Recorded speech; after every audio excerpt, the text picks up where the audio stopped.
Good evening, everybody. We are broadcasting live tonight's Legends from the Past and Future Show. We have a serious heavyweight guest tonight, Mr. George Trotter, and I am honored, happy, and proud to have him on the Legends Show tonight. He has touched so many lives and helped so many people get in school. And he taught my uncles in school. And I tell you, it's just an honor and a pleasure to have him. Without ado, I introduce to you Mr. George Trotter. Mr. Trotter, how you doing tonight? Good evening to you and all of your guests for the evening. Well, I'd like to welcome you to the show. But thank you very much. It's my pleasure to be here. And so I like to say that this is an honor just to have you on the show tonight to give everybody a wealth of knowledge and history that you have and all that you've done for so many people. So let's begin the broadcast. Let's start with UMES. You attended UMES, correct? That's correct. University of Maryland Eastern Shore. Experience while at UMES. Well, I got to go to UMES in the first place because of the Chambers family that owned Chambers Barbershop in Annapolis. Yes. So I started at the barbershop when I was between the ages of 7 and 8, working in the barbershop with 4 master barbers.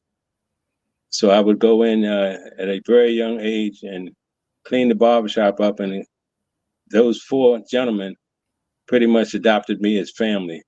And one of the sons of the late Reverend John T. Chambers, Carl Chambers, he decided that I should go to University of Maryland Eastern Shore, which was called Maryland State at that time.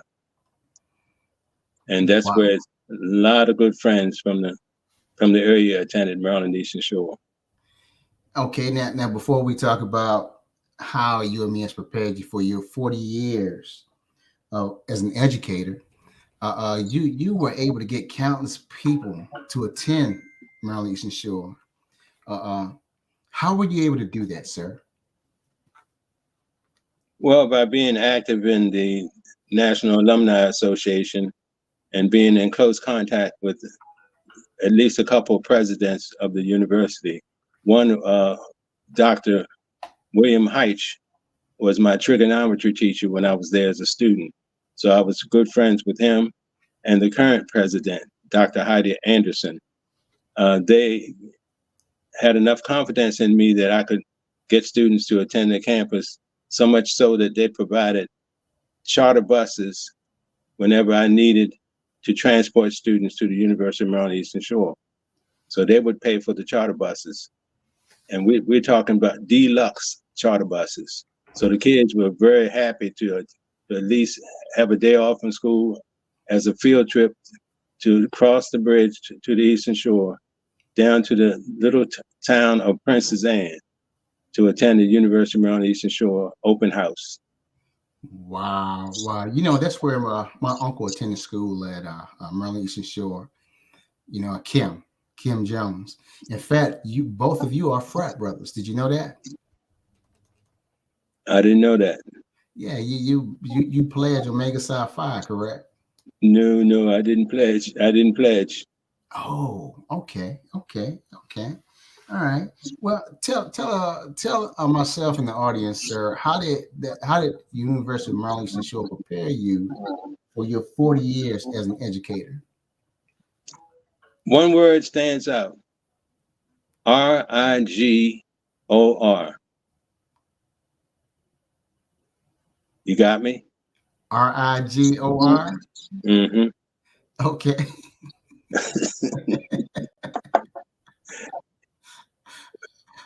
Being a HBCU and not being able, as students at that particular time, not being able to go to the myriad numbers of white institutions, we had our HBCUs, and the teachers were on a mission. Mm-hmm. And they said, if you graduate from here in whatever discipline, you'll be just as good as anybody else who graduated from an Ivy League school or wherever. this is what the teachers were sharing with us at the time, our professors. And Okay. I had the fortune, the good fortune of being mentored by one of the top professors in the country in the area of fine arts, uh, Dr. Jimmy Mosley, who was president of the National Conference of Artists. Because my undergraduate degree is in my Bachelor of Science degree was in fine arts and art education. So my first year at Bates, I was an art teacher. Wow, wow. So you were an art teacher, huh? Now, Mm. I know you and I we had this conversation over lunch. You had several entertainment things that you put together while as an educator in school, correct? Right. What were some of those things that you did? And was this in the senior high school or junior high school? Well, at Bates Junior High, my first few years at Bates Junior High, uh, many students who wanted to show off their talent. So we would have talent shows, community talent shows for the kids at Bates. And it was well attended. Matter of fact, it was standing room only at just about every single talent show we put on. And while at Annapolis High, we put on several Ebony Fashion Fair type productions, and supported by Bishop Craig Coates, who designed a lot of the clothing for the student models to wear, and Wow. his support led to the success of those activities. It gave the students something to do, after school, and something to be involved in, and it kept them, out of the negative Yeah, goings on in the community. So that's those kind of activities and taking kids on field trips, to different events and different locations, and rewarding them at the end of the year if they did well. I would often also had an annual trip to King's Dominion. A really lot of my students will tell you I did that too. It was end of the year trip that I took the kids to King's Dominion. that's awesome. That's awesome. So now were you able? This is something that you wanted to do yourself. So is this something that you put together yourself? Uh, Yeah. This is something I would put together, and I always had a staff member who supported what we were trying to do with the young people in whatever school that I was working at the time. okay, Be it okay. be it Bates, be it North County High School, be it Annapolis High School. I just Mm, like being involved with the students. So I never left school before 6 p.m. wow, wow. So now you were very active within the community. You had mentioned something about disadvantaged children. So you did a lot of work for disadvantaged children. Yeah, a lot of the students, and Annapolis High School, people fail to understand that the students feeding into Annapolis Senior High School often came from either subsidized housing or Hmm. public housing. And of course, they didn't have all the niceties that the students, that middle class students would have. So I tried to afford them the support that they needed to be successful. So anything I could do to encourage them to be successful, I was there for them. And they were very receptive to what I tried to do with them. And that's what really, Awesome. it really did my heart good, because they wanted to do better. Yeah, yeah. I understand. So now, what do you consider an at-risk community? Well, just as I mentioned, students who came from public housing and environments where there was sometimes drug dealing going on, and Hmm. sometimes a lot of strife in the community, and a lot of negative things that students could also involve themselves in. But I tried to put together a number of activities that they could do something positive, and look toward the future. Don't look at the present and the situation that you're in now. Look toward the future. Yes, yes, yes. You just touched on something that's very real and powerful. There's the drugs within the community. How were you able to really do what you did for the children who had broken families, and you had the drug dealer there that was trying to interrupt. How were you able to work around that? Well, one thing, by me growing up in the old Fourth Ward in Annapolis, I knew a whole lot of the families personally. I knew a lot of the parents personally, Mm-hmm. and it was no big deal for me to to go into Robinwood or Newtown 20 or Annapolis Gardens or Eastport Terrace or Harbor House or Mm-hmm. wherever. If I had my students who lived in that community, and I did a lot of outreach, personal outreach after school. Before I came home, I would make a home visit to any student that might be struggling Mm-hmm. academically or behaviorally, Yeah. because I would ride around sometimes with my office in the trunk of my car.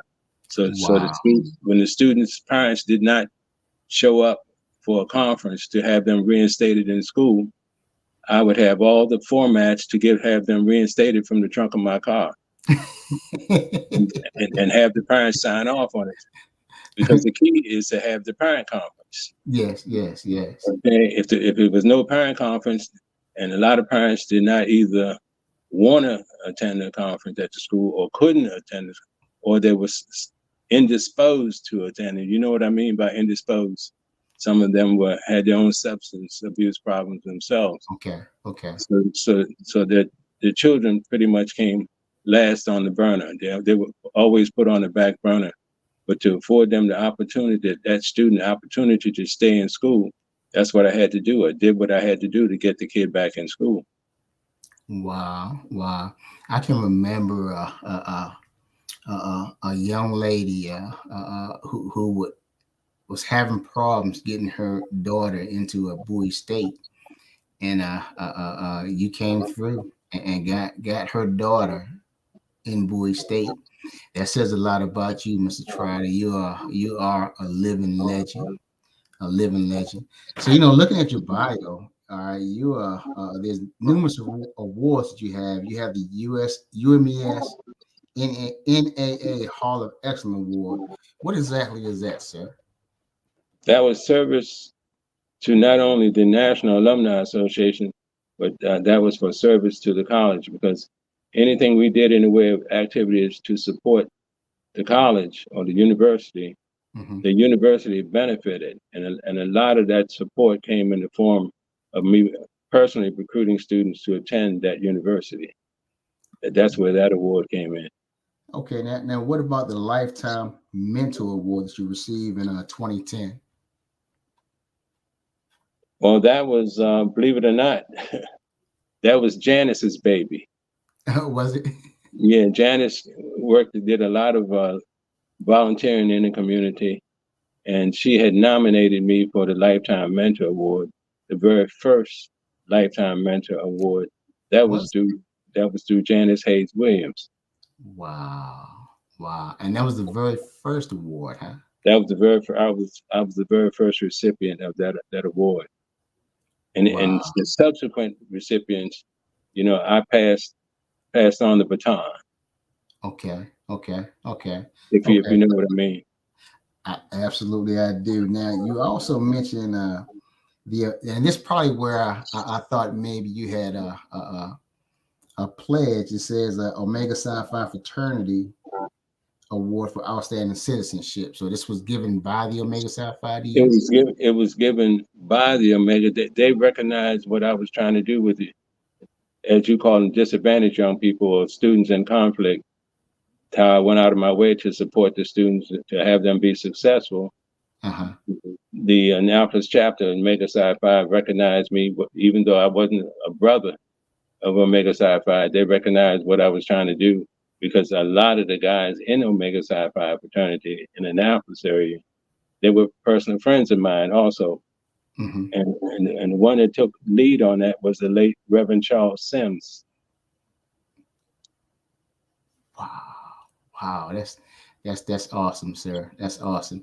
At our luncheon the other day, you had talked about so many people in Annapolis who or from Annapolis who are legends, singers, and and all that good stuff. You want to expound a little bit on that? You said singers? The singers and we just have nothing but legends come through Annapolis or come out of Annapolis. Oh You, yeah, yeah, yeah. It's a lot of talent that came out of Annapolis, and see, and I go all the way back to the Van Dykes. okay. I don't know if you're familiar with the Van Dyke. I am. I am. In fact, I'm trying to Okay. get them on the show. Yeah, that chart toppers was one of their national hits was called the Stupidity. That was a song called Stupidity. So Annapolis not only had a chart topping band, but a lot of young people who decided to go into entertainment and were successful. But I'll never forget being a student at Wally H. Bates High School in the 60s, and the Van Dykes would come and play for the student body. And Calvin Arthur was the lead singer. Roland Brown was the manager and drummer. And the whole group, a lot of students were impressed and influenced to go into entertainment because of that original band out of Annapolis called the Van Dykes. And, Wow. I don't know if you've heard of Paris Lane. Okay, she's a local young lady that is also a professional entertainer and singer out of Annapolis. So it's been quite a few entertainers coming out of Annapolis, of some Okay. of which I taught. Renee Diggs, who sang lead for Starpoint. You remember Mhm. Starpoint? I do. I do. Okay, okay. And all the Phillips brothers. Hmm. Okay, George Phillips and all his brothers. I used to Yes. cut their hair when they were youngsters. And You used Renee Diggs she was the lead singer. Her dad and I bowled on the same bowling team. oh, okay. Okay. So Okay. to see the connections, whatever activity I was involved in the community, I knew the parents firsthand. Yes. Yes. And, Yes. and Renee was one of my babies, along with Carlisa Finney Hmm. and Gayla Finney. And they made their debut at the JC's National Convention in Ocean City when they were students at Bates Junior High School. Wow. Well, I, let's I, talk a little bit about Bates. Before Bates became integrated. What can you tell us about Bates? well, it was at the height of integration at that particular time because, as you know, Anne Arundel County did not fully integrate. The last class that came out of Bates Senior High School was in the class of 1966. Wow. Mm. And so when they kind of renovated Bates, the old Bates High School building, okay, so that they could be integrated properly, of course, the resources all of a sudden came out of nowhere Hmm. when the whole school environment became mixed. And I came back 2 years after the last class that came out of Bates Senior as a member of Bates Junior High School staff. So there were a lot of teachers that taught me were still there. So that was kind of unusual for me to come back and be a colleague of the teachers that taught me. That's powerful. That is really powerful. And a lot of because of the way the building was, and the building historically had been the only Black high school for the whole entire Anne Arundel County. A Hmm. lot of the Black kids that attended Bates Junior at that time, they felt put upon when it became integrated. So there was some racial strife going on at that particular time, of which I and the administrative staff got involved in trying to squash or quell some of the strife and some Okay. of the anger and students' resentment toward one another. We Mm. wanted we wanted school to be a fun environment. That's why I was big on student activities and having things for the students to do after school. That's why I ran the art club. That's Hmm. why I had student talent shows, and then we would have to rehearse after school, for those particular presentations. And I'll never forget one group, Matisse Wright's brother Rodell. He was in Yes. a group, and Marvin Miller. They Yes. formed a group called the Junior Temptations. Okay. Okay. And Weldon Thomas from Annapolis Gardens. He called himself Tom Jones. I don't know if you remember Tom Jones that played in Vegas. Yeah. Yeah. Tom Yeah. Jones. All of the students would have stage names or groups that they named themselves after. Uh-huh. And and a lot of the local parents can tell you it was standing room only at every one of our talent shows. And of course, I was more or less like the producer and the teacher contact that kind of rehearsed with the kids after school. Me and a gentleman by the name of Larry Brogdon, who was a former football star, all Yeah. county running back Yeah. for Bates at that time. So I have to mention this. You mentioned Rodell and the Junior Temptations, right? Yeah, Now could Rodell sing? all those guys could sing. Those guys did a good, and the choreography was out of sight. When you talk to Rodell, they will tell you. I And may be and talking to him tonight. So I'm you going to know ask him about that. Kevin Belt. Yes. Yes. Okay, he was in the group, and I could see those kids right now. And everybody just enjoyed that kind of entertainment and those kind of activities. See, those were positive activities that Yes. kept a whole lot of the negativity down, and Mm. and and the kids enjoyed that, and all of my sound people, my backstage people, my lighting people. Believe it or Mm. not, a lot of the white kids were involved in it as sound technicians and things like that to support that particular activity, that talent show. Wow. Wow. One Wow. of them was a guy by the name of Ellis Richmond, whose Uh-huh. dad owned the corner drugstore on West Street and West Washington Street, on the corner of West Street and West Washington Street. It was called Richmond Drugstore. Okay. Okay. Okay. Wow. You are bringing back some really memories, Mr. Trotter. Yeah. So And so now, we're friends to this day. Did you see the picture of me holding that baby? well, I'm gonna show that so you can get a chance to really talk about what those photos meant to you. Yeah. Uh, uh, Now, so who are some of the educators that you groomed to become principals, or someone that or some that you felt you could pass the mantle down to? Well, my goddaughter, Yolanda Leonard Clark, she's in Prince George County right now. She Okay, was she was a member of the Parker family in parole. okay, okay, And okay, and so of course I talked her into attending Maryland Eastern Shore. okay, So okay, she got her undergrad degree from Maryland Eastern Shore. We ended up being co-workers at Annapolis High School in administration.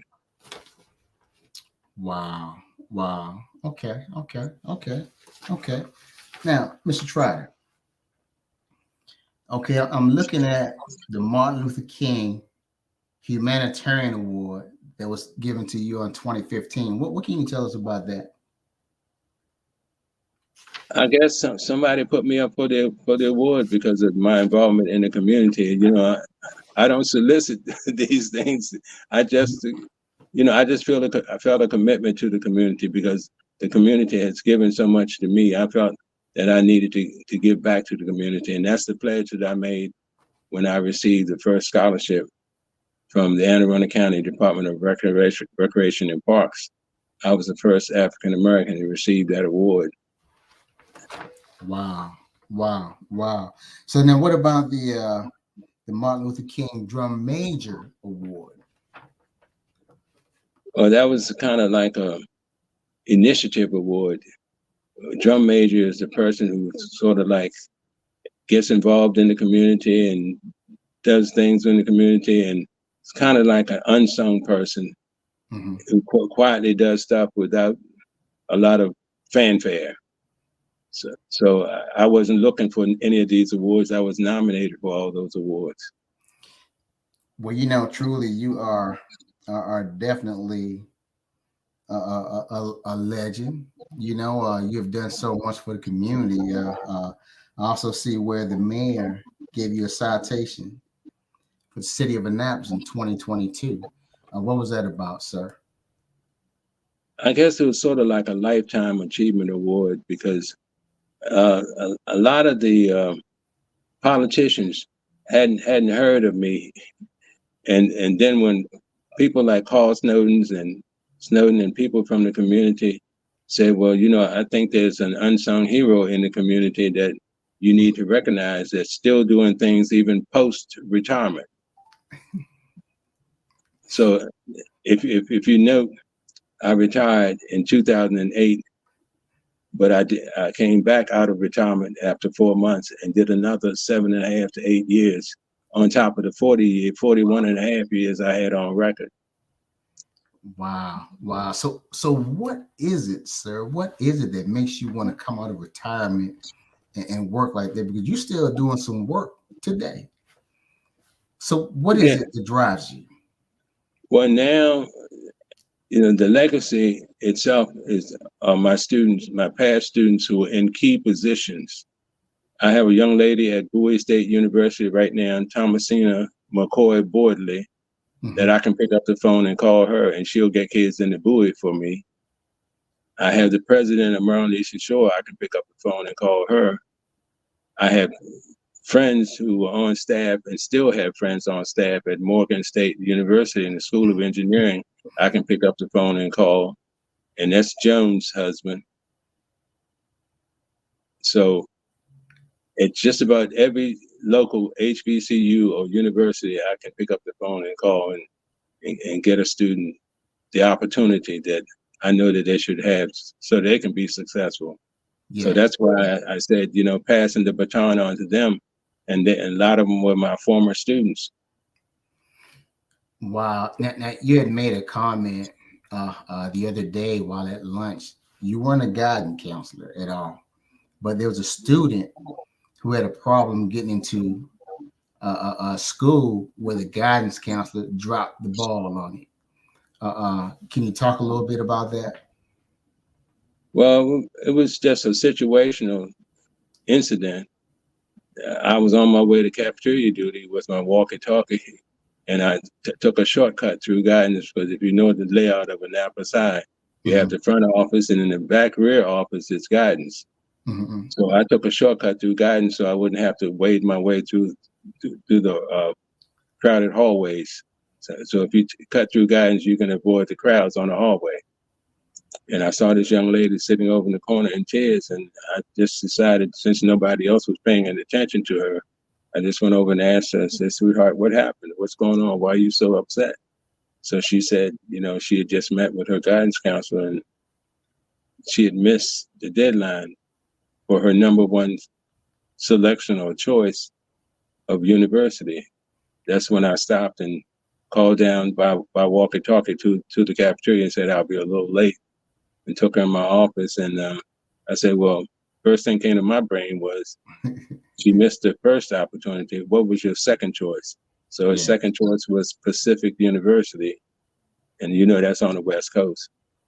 Wow. And I called out to Pacific University, and I was fortunate enough to get the president of the college on the phone. And I faxed her credentials because girlfriend had a 4.8 something, 4.08. And wow. so they immediately, sent her that opportunity to be enrolled as a student. And she was happy. She was really happy. And they also gave her a $75,000 scholarship to attend their university. Oh, that's awesome. All because you did what the guidance counselor didn't do. Well, I was looking at how upset the student was. And I really felt badly for her because I know how the students who really work hard sometimes don't get the attention. A lot of the attention sometimes was placed on those students who come from difficult circumstances and they're resentful and they lash out. And so we put a lot of energy into getting them back on track. But here's a student who achieved and did well, and somebody should have paid some attention to her. Yes. So I felt that was necessary at that particular time. Yes. So I'm gonna reach out to the audience now. If there's a question that you would like to ask Mr. Trotter, go ahead and post it, and I'll make sure I'll mention that to him. But Mr. Trotter, you've been married for over 49 years now, huh? October 12th, October 12th. 1974. Wow, wow. That's a beautiful thing, sir. A beautiful thing, and I also noticed where you retired. You said it's 34 years from the Department of Defense. An associate member of UMES Greater Annapolis chapter. You have 9 brothers and sisters, over 120 nieces and nephews. That's quite a bit. The audience probably knows a lot of my brothers and sisters. Some of them are local legends in their own right. Yes, yes. Well, I'm going to tell you, there's a guy. There's a guy named Paul Craywall that you worked with. Yeah, He Paul made a Prewall. he made Yeah, a he was. comment that he worked with you, and he said that you definitely walked the walk. There's no doubt about that. There's no doubt about that. And I'm going to mention to you a few things that a lot of people have said. Avis Tucker, she said that you are a royalty of a king in education. Lauren Harris, she had wished that she had utilized you more. Uh, Elliot Lindsay, he said that you're the master blaster, and countless other Boosie Selman and Karen Beans. They all had nothing but great things to say about you. How does it make you feel, sir? Well, that was my crew. That was my crew. I grew up on Clay Street with Elliot Lindsay Okay. and Bootsy Salmon. You know, I taught members of his family, Yeah. and you know, he and I. We also bowled together at Annapolis Bowl. Oh, you bowl too? Yeah, Okay. Okay. I was in several different leagues over the years. Wow. I'm going to show you some photos, and I want you to tell the audience what these photos are meant to you. All right. Let's start with this one right here. What do you recall about this? I was working at Corcoran Middle School in Glen Burnie when that shot was taken, and I also worked at 3 different schools in the Glen Burnie area. I was at Marley Junior High or Marley Middle, which is now Marley Middle. I worked at Corcoran Middle, and I worked at North County High School. Mm, mm. And Wow. you So, see, I had on glasses, right? yeah. Yeah. What happened to your glasses? LASER. I got you. I got you. Now, I know what you're going to say about this photo right here. You have to say, That's our community mentor who mentored a lot of young people in the community, and I was one of the last young men that he took under his wing. And I rode shotgun with him because was a local AME minister, and mm-hmm, that was the late Reverend John T. Chambers. mm-hmm, He's a legend in the community. The whole family is a legend in the community, mm-hmm.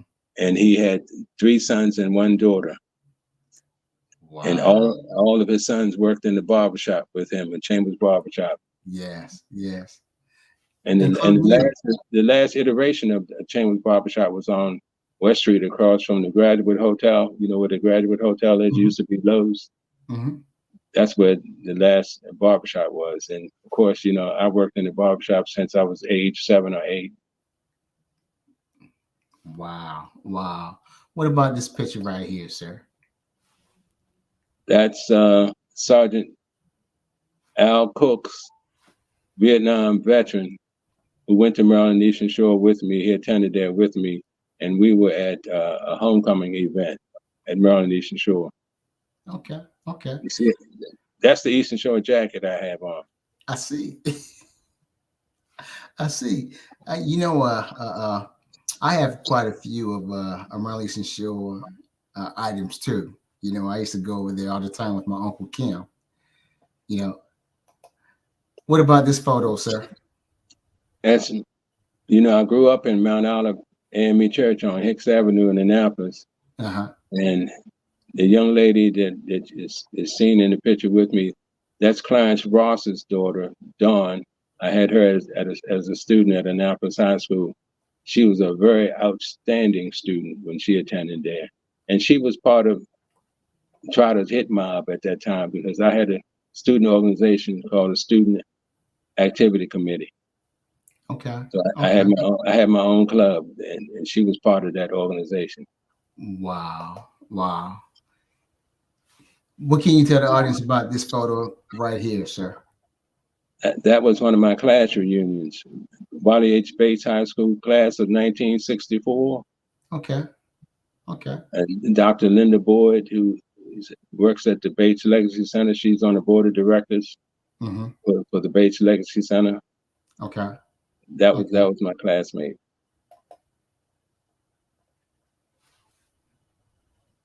That's the 49-year spouse, That's and the queen. that's my mom, who is above us. Okay. Okay. Okay. She Awesome. was 96 when she passed. Was she? Yeah, that was just a couple of years. She's the unofficial mayor of Robinwood. Oh, she is? She was, yes. So everybody in the community knew her. Yeah. But she took care of everybody's children. She also was the community seamstress. Okay. So if you needed any alterations to your clothing, she took care of that. And she Wow. was very artistic. That's where I think my older brothers and some of my younger brothers and my sisters Uh-huh. have their creative side. They got it from her. Wow. Wow. That's awesome. That's awesome.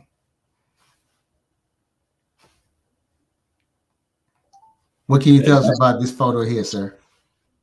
And the tall gentleman in the middle is our friend, Reggie Harris, Tiny Tim. Okay. And he's standing next to the young lady to his right. That's the president, Dr. Heidi Anderson of Maryland Eastern Shore. Okay. Okay. And the others are officers with the Annapolis chapter of the University of Maryland Eastern Shore. And of course, you see me on the far end. Yeah, I see the legend. Yes. And the young lady on the opposite end, that was the former Miss University of Maryland Eastern Shore. Oh, she was? Okay. Yes. Okay. Her name is Hattie Penn. Okay. Okay. So the little baby in your hand, sir. Well, what can you tell us about this?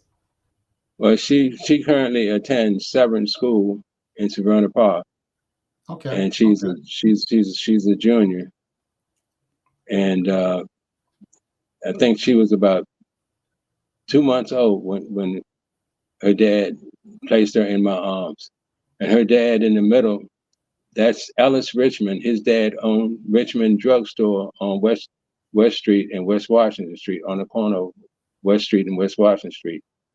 Wow. And the Okay. gentleman with the glasses that he has his hand on his shoulder, that's the late Arthur Takeoff, the entertainer from Annapolis. Uh-huh. He was a national ventriloquist, and he toured with James Brown, Mm-hmm. and he toured with the Shy-Lights. Oh, really? Okay. Yeah, and he came up with the slogan for Pepsi: "You got the right one, baby." Uh-huh. Oh, he's the one that came up with that slogan. Yeah, Okay. it was his. He was the first Okay. one, but they wouldn't give him any credit for it, financially or otherwise. So he had Okay. a court battle for years. So Wow. he passed. He passed several years ago. Okay. Okay. Now here's a photo you sent, and I guess you're trying to tell me something. So maybe there's a chance that we may get her on the show. Matisse. Yes. Yeah, Yeah. one of the students that really made me and her family proud, Mm. because talk about a self-starter, talk about someone who's dedicated and goal-oriented. Uh, the community really was proud of how Matisse turned out, and she came back to the community because she's there with two young ladies, young persons at the Eastport Community Center where she was mentoring them after Okay. school. Wow. Wow. Wow. That Well, that's a legend. That she's a legend right there. yeah. Yeah. Yeah. And hopefully there's a chance that I may be able to get her on the show soon. You know, Yeah, all you have to say if she's got it in her schedule, just let her know that Mr. Trotter is still proud of her. He still has a lot of love in his heart for her and her achievements. Because she was a pilot for the United States Navy. yes, I do. Yes, I do. Yeah. Okay, she also was part of a Washington think tank. So Wow. you name it, girlfriend has done it. Wow. I know Wow. her mother Doris is proud, and I told you the other day that I was good friends with her dad, Brodell, right? Hmm. That we call Buddy Boy. Okay. Okay. Now everybody in Annapolis has a nickname, you know that. I do. That I do know. That I do know. Well, sir, I want to thank you. I want to thank you for giving us this time. I know there's so many more things that we could have covered. But you took the time out of your busy schedule to be a part of this show on this night, and I thank you. I thank you for doing it, and I thank you for all that you've done for countless people and the community on a whole, as well as schools. You know, it's hard to really emulate or fill your shoes, sir. Thank you very much. Well, I thank you for having me, and thank you for doing what you're doing, because a lot of the young people in the community, look up to the folk who came before, and we want to be a support for the young people so that they can achieve and give back to the community. So I thank you for your efforts in that area. Thank you so much, and thank you for having me. No problem, sir. And this won't be the last. Hopefully, I can have you on again in the near future. Yeah. Well, we're going to work on Reggie. Okay. Okay. Okay. So I'm going to check in with Reggie tonight. Okay. Okay. Okay. Okay. Okay. Well, I appreciate it, Brother Wallace, Thank you, and, sir. and give my best to the family. I will. I will. And for the viewers, don't leave yet. There's something that I thought of tonight. It's called Armand's rant or Armand's editorial. Uh, uh, I really feel that we have all of us have platforms. It's not just about your athleticism. I interviewed Leslie Stanton in the past, and he taught me that his legend, which started on the basketball court, it carried over into the community, and that was his platform. I feel that each of us who actually were active athletically, we have a platform that we could use, and we need to use it. This platform that I have now, I want to use that to enlighten a lot of people on our history.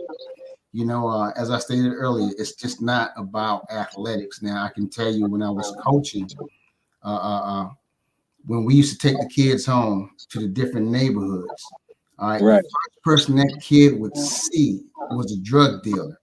So, this was in the different neighborhoods like Newtown 20 and Robinwood. So, we were up against a tall order. And the worst thing that could have happened was when they entered that program at Bates, when they entered the football program. But I say that, and I say this again. We are mentors to youth, and we need to use our platform to help them.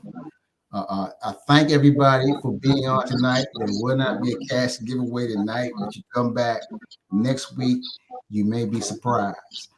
There may be a cash giveaway again. Mr. Trotter, thanks again for being on the show, and much love and respect to you, and nothing but the best in the future. And maybe we can do lunch again. Yeah, let's plan on that. Awesome, awesome. Okay. To the audience, see you next week. I'm not going to tell you who the guest is going to be, but I can tell you in January around Martin Luther King holiday and birthday, we're going to have the Honorable Carl Snowden on January the 17th.